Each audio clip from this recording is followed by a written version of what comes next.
Hello everyone and welcome back to Hiking in History.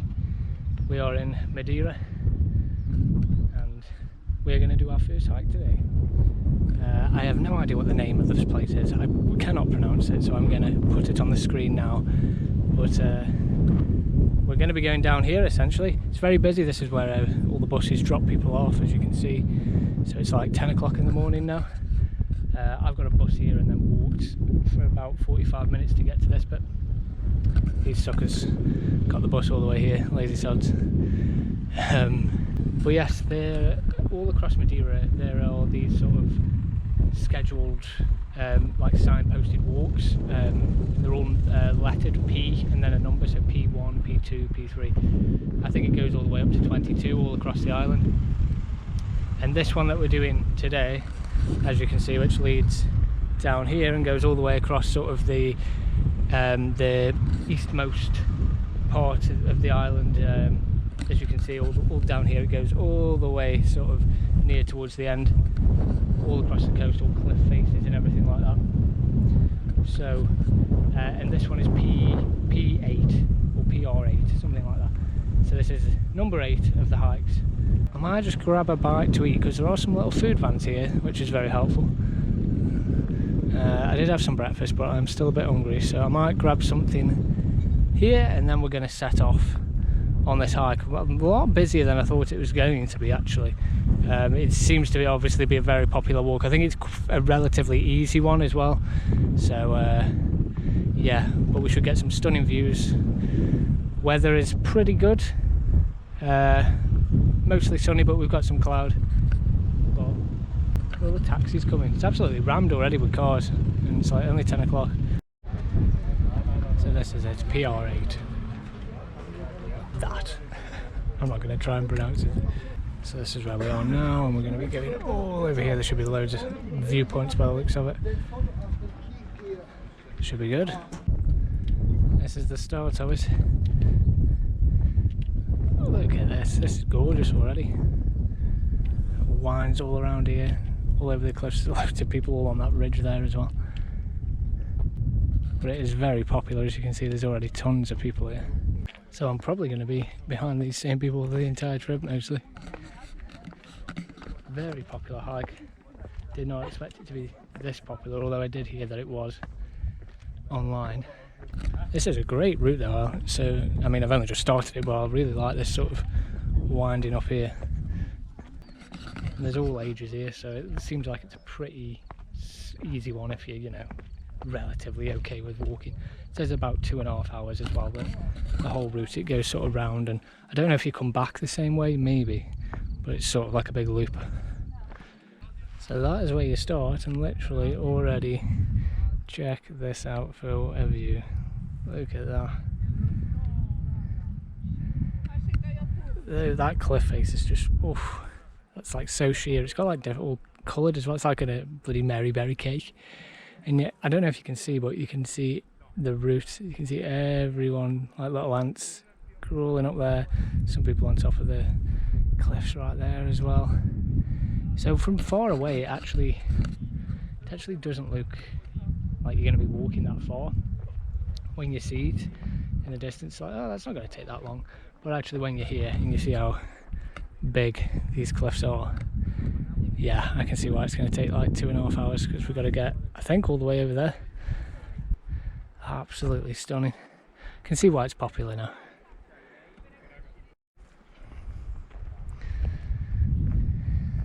Look at them lucky sods down there on that boat. The water's so clear as well there. Everyone, they're literally just like ants crawling up a hill. And I don't know what they are. I keep seeing them around there. I saw them in Malta as well, them like circle things in the middle of the water. There we are, PR8, whatever the actual route is called. Already absolutely stunning. Some islands over there as well. I'm pretty sure they are pretty much uninhabited. They're part of like the Madeira archipelago. There's another island, I think, on the other side, which is populated and you can go to and stuff, but I'm pretty sure them ones there's nothing really on them. That is a view.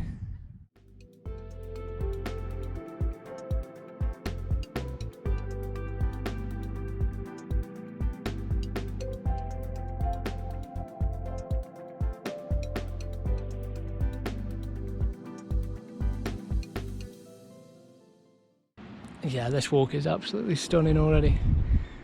That lady there has just taken the last shot of me looking over, so hopefully it's a decent shot. Thank you, lady, American lady, whoever you are. Right on the edge here, look at that. And we've even got a plane coming in. Bloody hell, it's all going on. Hey, I was so lucky that I was down there. I mean, you could have that, you know, the whole little beach to yourself, if the only way to get to it would be there. There's the plane.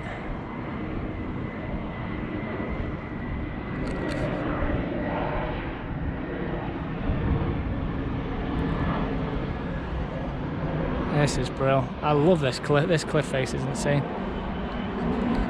Reminds me a bit of this whole like track. It's almost a bit like Snowdon back in England. Not the scenery, I just mean how busy it is. Snowdon's sort of like this. If you climb Snowdon, there's sort of people everywhere all on it, which is fine. I usually prefer my hikes quiet, but you can understand why so many people come here when it's like this. It's crazy, you go all along these ridges here. I'm going to go all the way down. Oh, I'm a happy hiker today.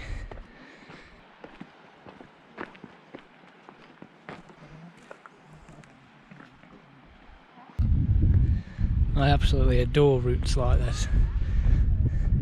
Going along like sheer cliff faces. There is someone. Oh, you can go down. You can go down to this beach by the looks of it. How cool is that? So if you wanted your own little... It's a stone beach, but it is, most of them are on Madeira.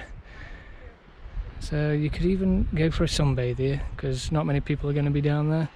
And that's probably a lovely place to swim. I've got to keep my eye on the path, because I will fall and die otherwise.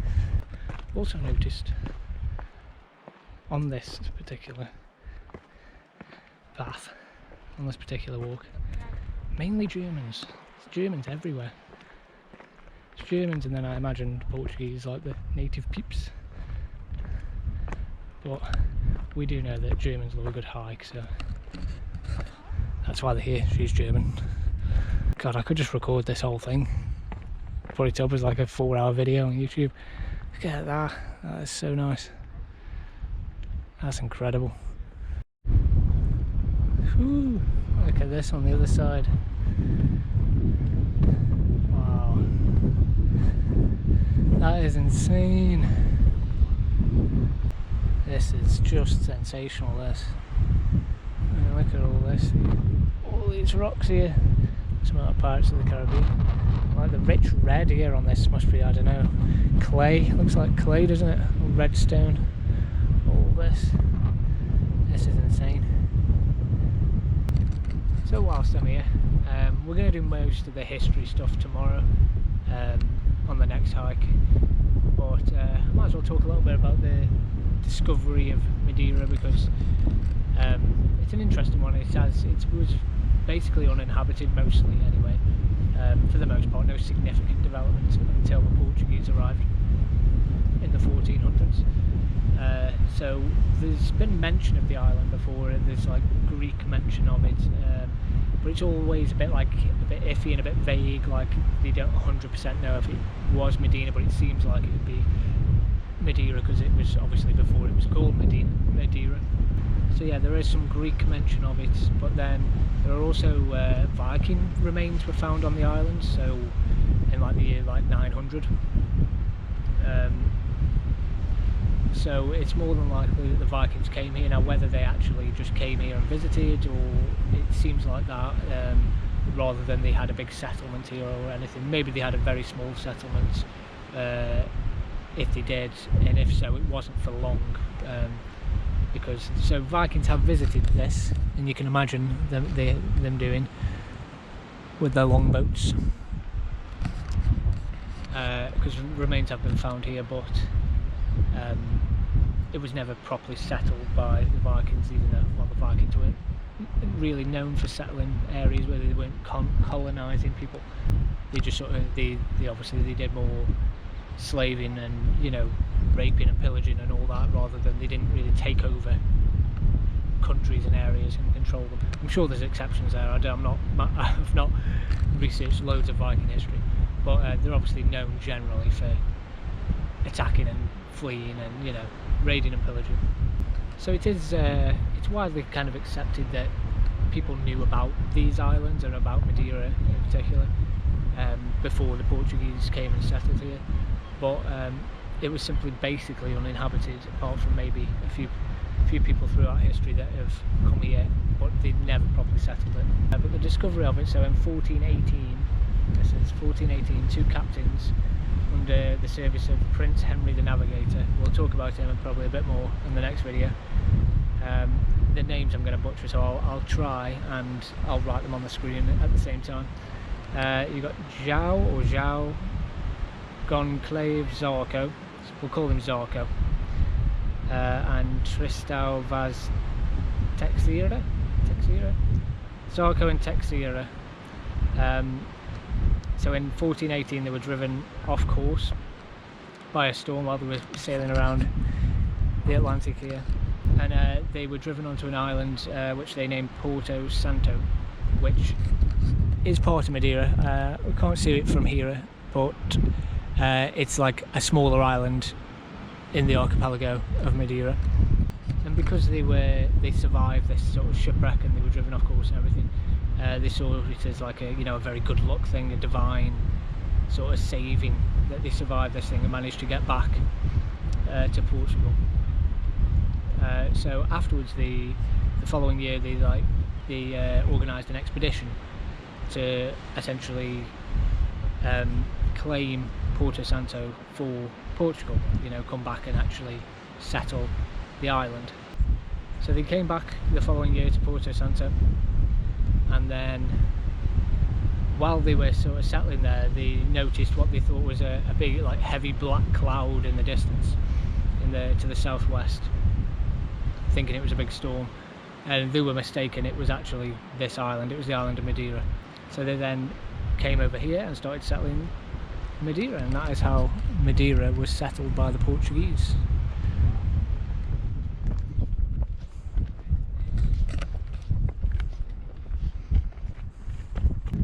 So now we're going to be heading up this way and all around there. Clouds come over a bit now, unfortunately, but it's still pretty nice. It always baffles me how on earth they built these paths up here.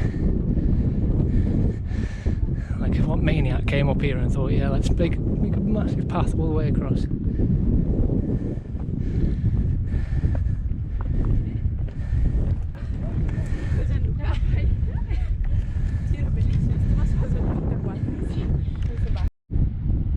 Look at that.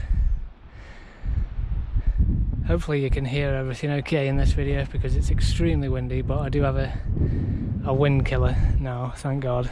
So it shouldn't be as bad. But look at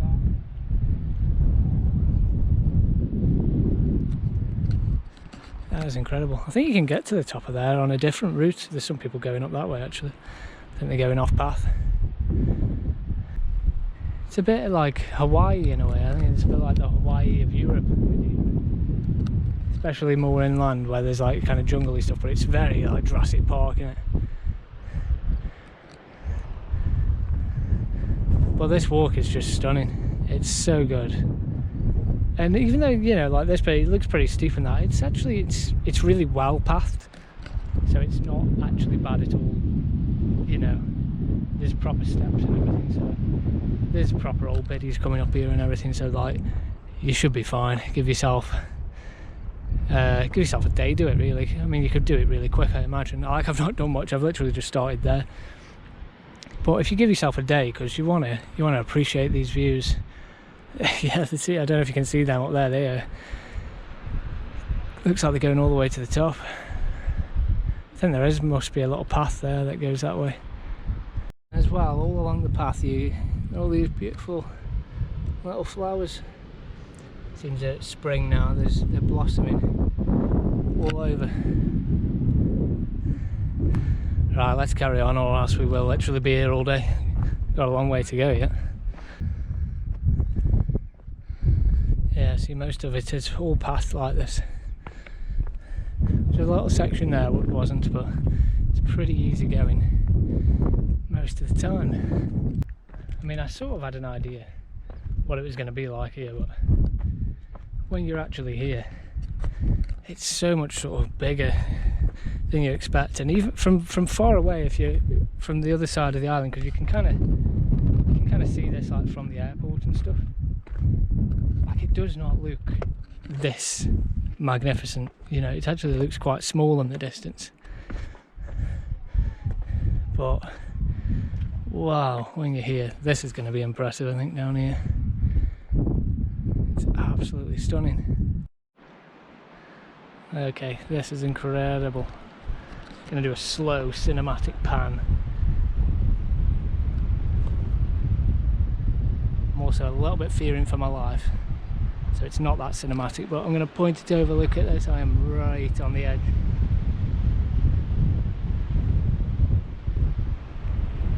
Woo! That is scary.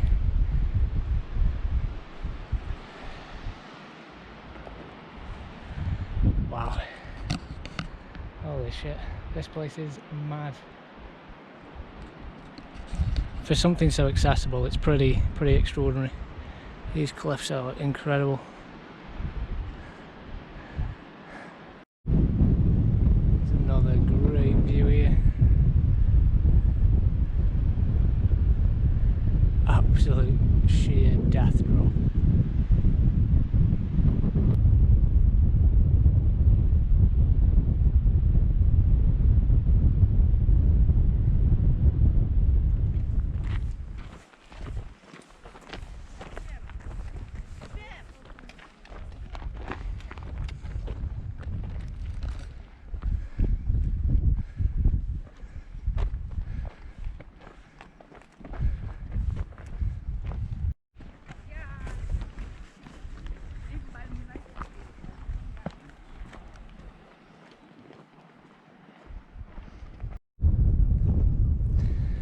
This has got to be easily, well, it is easily one of the best walks I've ever done, just for the scenery is insane.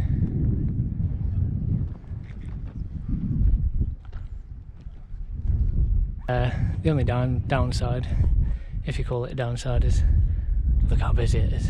It's so busy, and I prefer being peaceful and on your own. You're not going to get that with this one, but the rest, everything else is like 10 out of 10.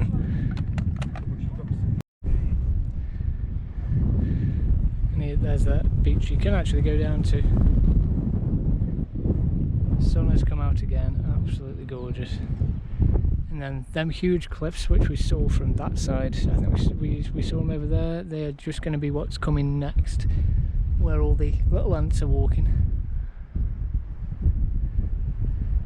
And that's where we've got to get to. So it doesn't look too far now. I mean, again, I've been stopping every like 5 minutes, if that, every 2 or 3 minutes, just to marvel at it, you know, and pictures only do it, you know, they don't do it justice at all, pictures and videos. So if you think this looks impressive and fantastic and awesome and all the rest of it, you know, being here is 10 times better, 10 times more impressive. Just absolute paradise. You gotta be careful, because you know, if you fall, you're not coming back. But it's I mean, I'm going off the path here, so I'm being, you know, a dangerous dickhead, which you're not supposed to do. But you know, if you're confident of your own safety, which I am, you can do stuff like this and it's not too bad.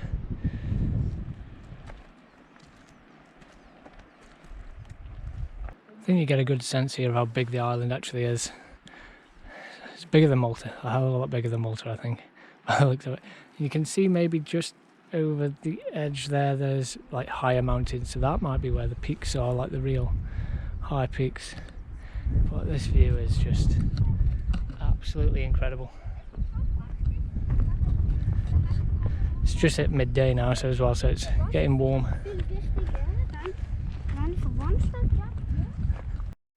Might be able to hear the crickets, lots of insects chirping anyway.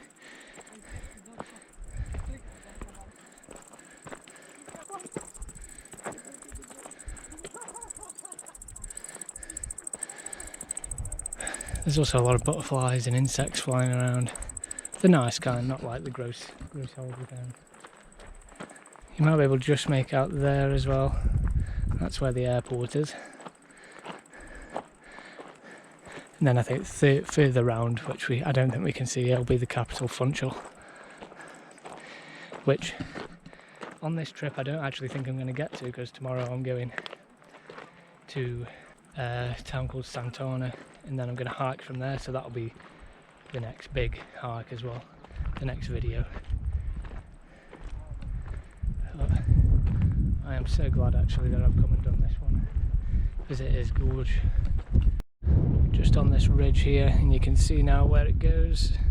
There's like a really thin bit there that connects it all, and then goes all the way around, all the way, and there are people on top of there. I think that's where it ends, because you can see a bit in the distance, but that isn't actually connected. The sea is in between there, so I think that is the end, this bit on top.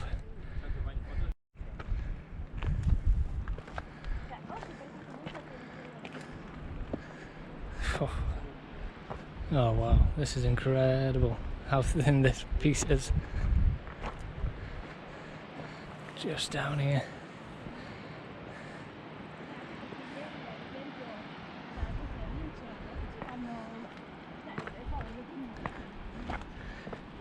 Yeah, this is easily one of my favourite walks I've ever been on in the world. It's up there with Capri, places like that. Switzerland.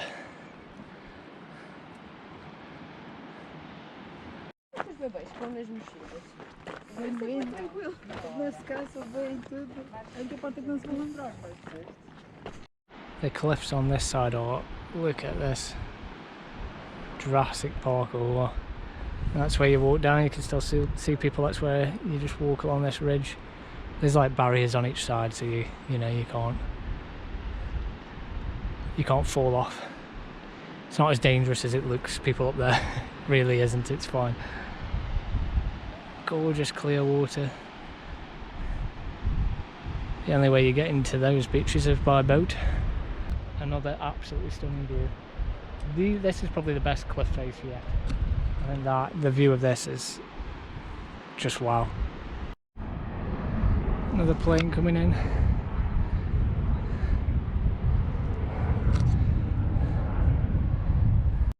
There's perhaps even better view of it, really. All the people walking along. Makes you realise how teeny you are, how tiny you are. Something like this, holy shit.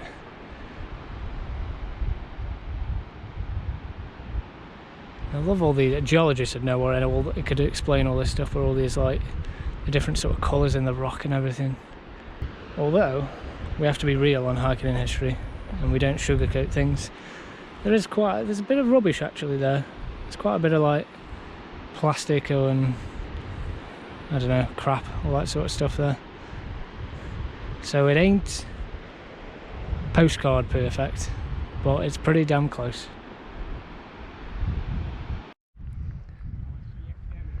So this should be, I think, the final bit of the hike, now going all the way up to the top of there. So not too far to go, but it is going to be a lot of uphill, so it's going to take a bit longer than you probably expect. As you can still see, tons of people. There must be hundreds like each day, absolute hundreds and hundreds of people walk this.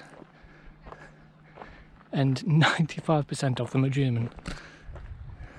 Oh, there's a gorgeous little like sailboat out there as well. One of like the traditional old ones. I think there's a bar as well, like you get coffee and stuff up here. So, like I said, it's very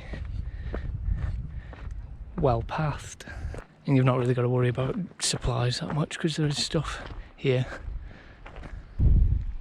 This is cool as well. Here looks like you can hire kayaks, or there's like little boat trips and stuff that go out on a speedboat. Beach if you want to lounge. So this is like towards the end of the walk. There's even this little place where you can go on a boat trip and everything, which is cool. I didn't notice about that. You can probably rent them as well if you're experienced enough and go kayaking around here. That'd be amazing. But our destination is up there. Let's get going. So this is a good stop to have a little break, a brioche bun. And here it is. Here's the little sort of cafe.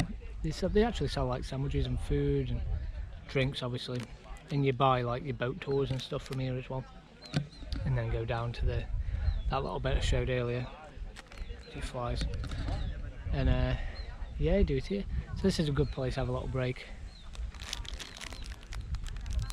especially at this time because it's gotten a lot hotter now. There's also toilets here as well. You have to pay for everything because you've got no other option. So they like €1 to go to the toilet. They're trying to rip you off. But there's tons of people here.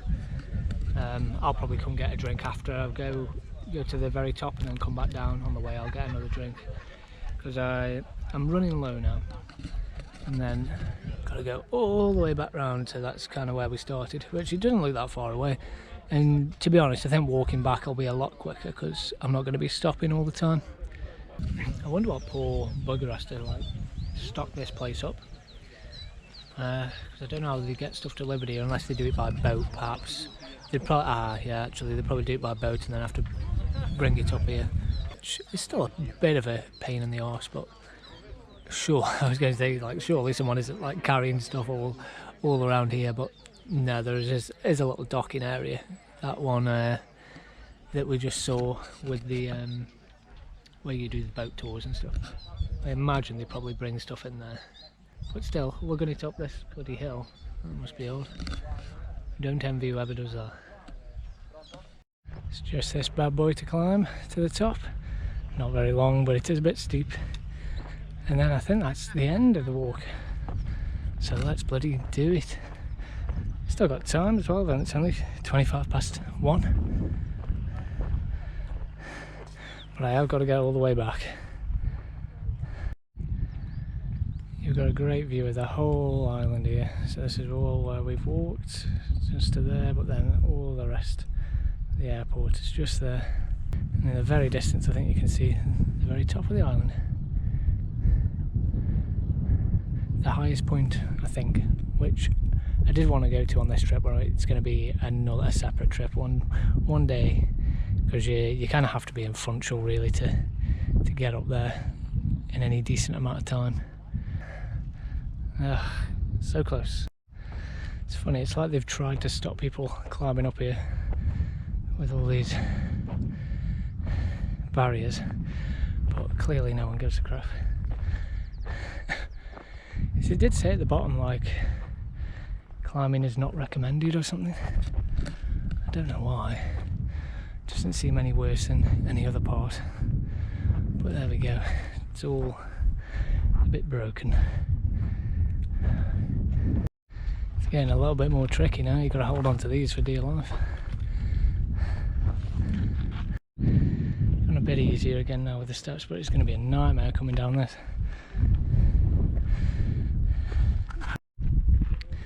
Almost at the top. Looks like it's just around there. I keep seeing people from like hours ago, which is funny. Woman there, I've seen her like all over. Wow. Look at this. So this is the bit you can't get to. It ends here and then it cuts off. I think it used to be like connected, but not anymore, so you have to get a boat if you want to get to that bit. But look at this. Absolutely stunning. Some guy's got a drone flying about.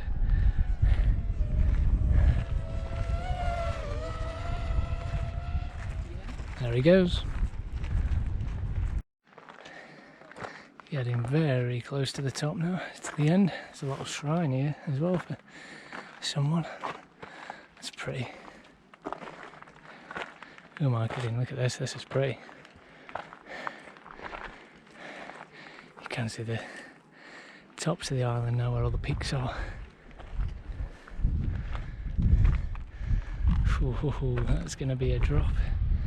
Look at that. God, that's gorgeous though.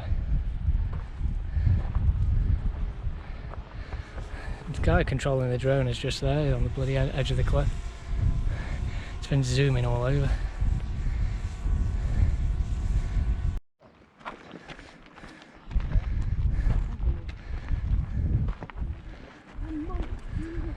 This is it, we made it to the top.